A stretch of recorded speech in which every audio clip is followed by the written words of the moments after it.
Hey everybody, welcome back to TechOdyssey. So I'm here today because it's been an entire year since the Microsoft Surface Duo came out. And you probably see here it looks different than last time. I have this cool skin that I got on here. It reminds me, it's kind of like the old P-51 Mustang or the A-10 Warthog if you know anything about military history and warplanes. But yeah, this phone has been out for an entire year. And I gotta say, it's a pretty timeless phone. Not much has changed in the last year.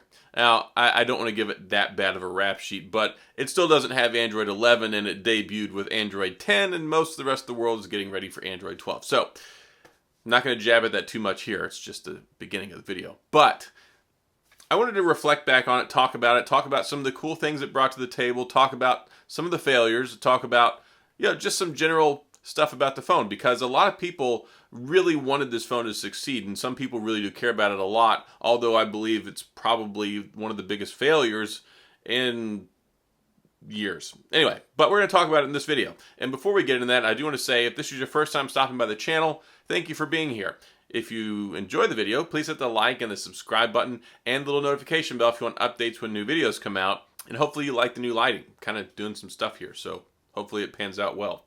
Anyway, let's talk about the Surface Duo.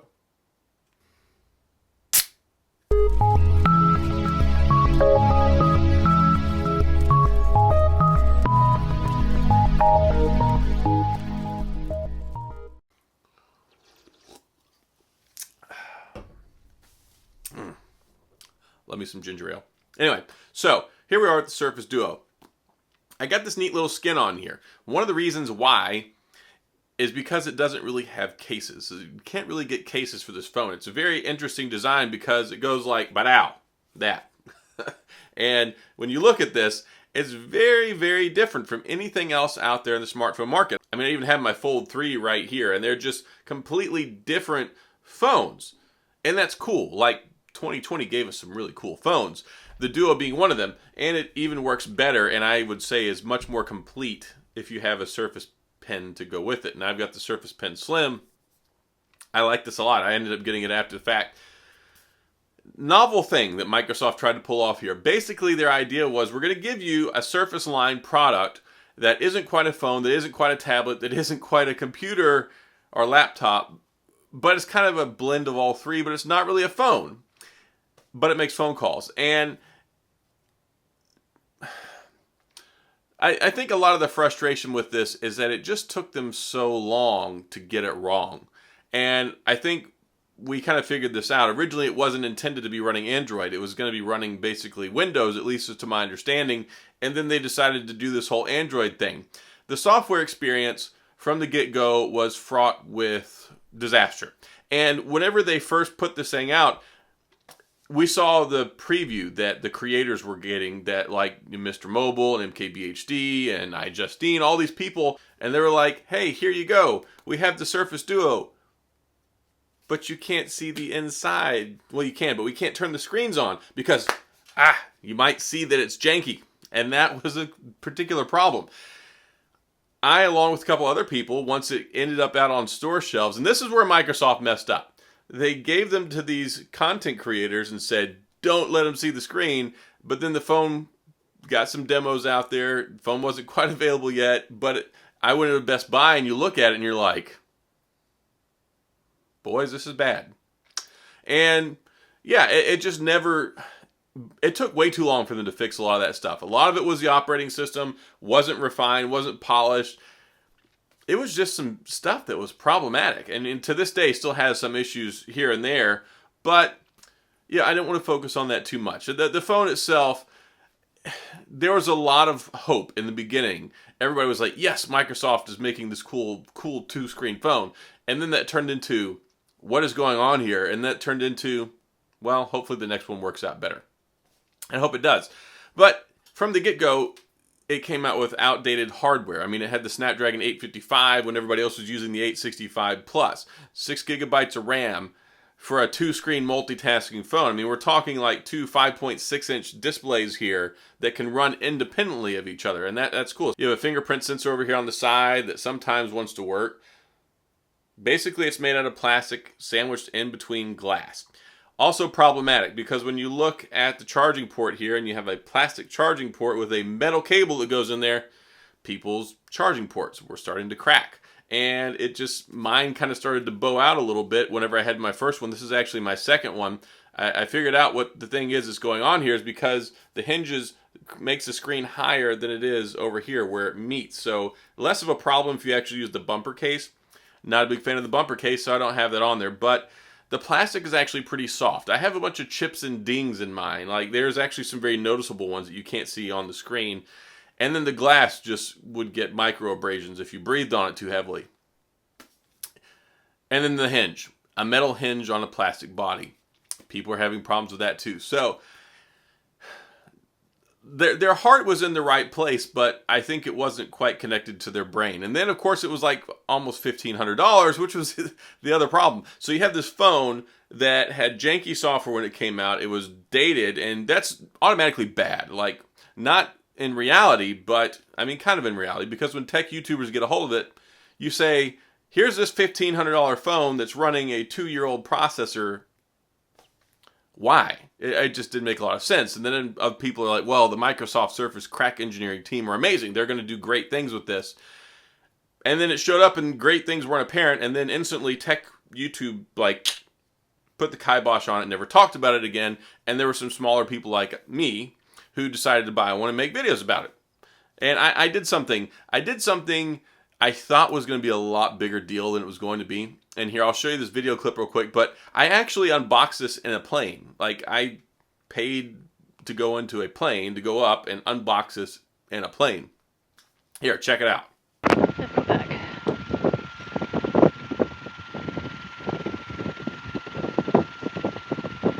Well, now we have finally clearance to take off. Yeehaw.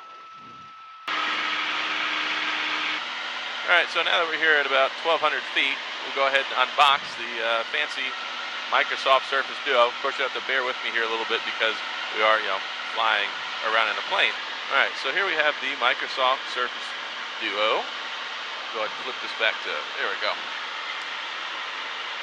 Wrapped in plastic here is a sharp-looking phone. Of course, it's got a physical fingerprint sensor on the side. Got the volume rockers. Go ahead and take the plastic off. Alright, and there we go. Ta-da! So yeah, the whole experience was kind of interesting.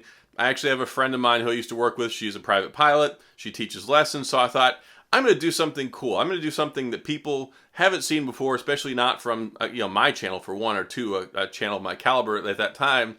And I thought, let me go out and do this. I thought it was going to be cool. I really enjoyed it. I got a flight lesson out of it. I had some fun. And ultimately, I think the video turned out pretty good, although it never really got any views. But it's a different world now, right? So overall, I liked the phone. There was a lot of stuff I liked about it, but I had too many problems, too many question marks. It was good they offered basically a 60-day return policy, and I was really grateful that they did that. I didn't keep mine that long, but they needed to, because there wasn't a lot of confidence in this device. So little confidence, in fact, that basically Microsoft is mostly mothballed it at this point, at least to... Look, if it's been a year and it still doesn't have Android 11, at this point I'm very skeptical it's even going to show up. If they skip straight to maybe Android 12 when the Surface Duo comes out, hey, maybe that's cool. It might breathe a little bit extra life into it. But at this point, I think if Microsoft's pretty much moved on, then I think most of the world's probably moved on. And I think most of the world moved on before Microsoft did. I mean, we're talking about a $1,500 phone that you can basically pick up for $400 brand new in the box for an AT&T variant. A lot of different places out there. So I don't think that it quite lived up to expectations. It didn't live up to mine, but that doesn't mean it's a bad device. And I don't want to say phone. I mean, as far as a smartphone goes, you have to open it all the way up and then talk into it on the one handset speaker here. The speakerphone was not otherworldly great. The camera itself, also not very good. The LED flash, half the time you try and use it as a flashlight, you turn it on and then you're like, here, let me turn on the flashlight. Bam! Oh my gosh, I'm blinded because I'm facing the screen that I'm turning on the flashlight. I mean, yeah, you're supposed to turn it around, and then you can do this thing where you can tap on the other side, and then you can do the same. Oh, there we go. See? Oh wait, it's still not there because it's still janky. So it's just the little things, and the little things. I mean, there were little things and big things that killed this phone, and look, if you can get one for 400, 500 bucks and you really just want to test one out, oh my gosh, I got to turn this LED light off. Then it might be worth your while. If you always wanted to try one out, I told people at the price point at MSRP when it first came out, do not buy this, wait, it's going to go on sale later. And it did. And it did with the vengeance. It went from like $1,400, $1,500 down to like, it very quickly dropped to around like, I think $1,200, which they did an initial sale within like the first couple of months. And then it went, and I bought it for like $600, $699 is when I bought mine. I got the unlocked version though, and it came with the LG tone-free earbuds, which also suck. Which is why you haven't seen a video on those, because I got them and I'm like, yeah, I review earbuds, maybe I can do this right. And then I was like, God, these are trash. Like, LG needs to exit the earbud video business too. Like, not just the phones. Like, get out of the earbud business too. I don't know what business they ever had selling those over $100, but they were like $40 crap. And so that was pretty much it. Yeah. So anyway, it's enjoyable. The cool thing about this phone, and some people really do, it's very near and dear to their heart, so I don't want to insult any of these people at all. I know good friends that really love this phone. I still have one. I like it enough. I thought that this phone was worth $600, $700 when I bought it. I think it's really worth $400. And with the Surface Pen Slim, the integration with the Microsoft stuff, I use this for work a lot. I have my Exchange email set up with it for work. I do it for my Zoom calls. There's a lot of stuff I use it for. And it's really great as a companion device. It's terrible as a primary device, but it's actually really good as a companion device. The Surface Pen support is really cool. I like it. I really like being able to draw and use the back end as an eraser. It's really neat. The app integration from the Microsoft Suite is good. So if you want to use this as basically a business companion device, kind of like the PDAs of old, but this lets you do other stuff. I like to actually play Among Us on here quite a bit. The reason being is because you get this cool 4:3 aspect ratio.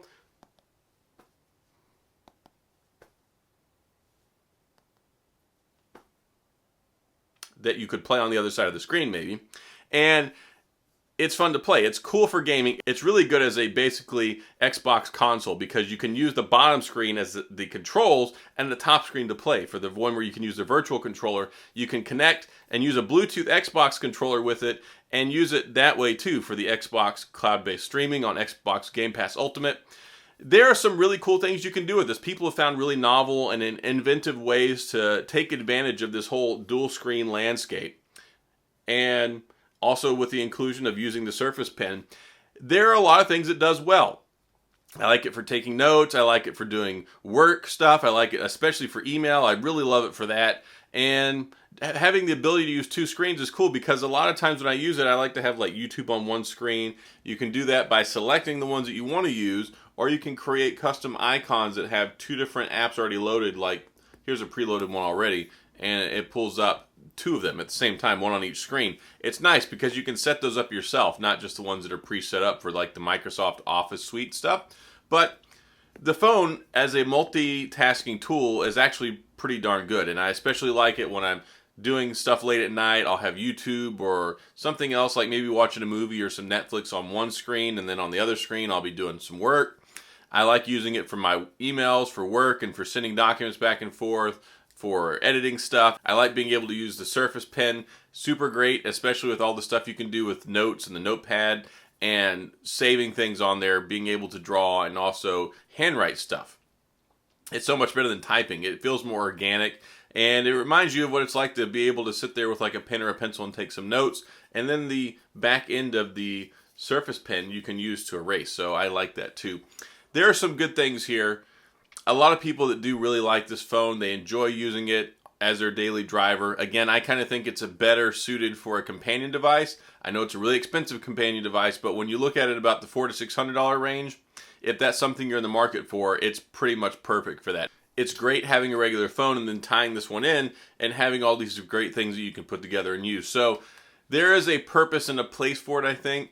It was really a big swing and a miss with what they did, the way they launched it, the way they handled the software, the way they're still handling the software, and the price. There's just so much stuff that they didn't get right. There's definitely some lessons to be learned here, and I hope that Microsoft does that and that we get a really, really good polished and refined Surface Duo 2. I've made another video before saying I think it's their last chance with this whole Surface line of stuff. If they really go on this one halfway again, if they don't nail it down, if they didn't learn anything from the first one, if they don't do it right, I just don't think anyone's going to be forgiving enough to buy anything from them again. So we'll see how things go. This one being a year old, I really just wanted to go back, kind of reflect on it, touch base, what we can learn moving forward, what hopefully Microsoft will take from the first one and fix in the next one. And if you're still using it, you have some ways you can still enjoy it. Or also, if you're looking to pick one up, $400, it's pretty lucrative. I mean, yeah, it's a little bit dated now. We're talking about a Snapdragon 855, but it's still a very capable processor. Another shortfall there, it doesn't have 5G. It's limited on the bands that it supports. It's got 4G LTE, which is going to get you by pretty much fine everywhere. But as things move more and more to 5G, you're not going to get any emerging connectivity in areas where you didn't used to have that. So just some food for thought. Want to discuss it. I mean, it's definitely a cool design. I like what they did. It just, we'll see how the next one goes. Anyway, that's all I have in this video. If you have any questions or comments, please feel free to leave them down in the comment section. I'll get back with you. If you enjoy the video, please hit the like and the subscribe button and the little notification bell if you want updates when new videos come out. And as always, thanks for being here. I appreciate you watching, and I'll see you guys next time.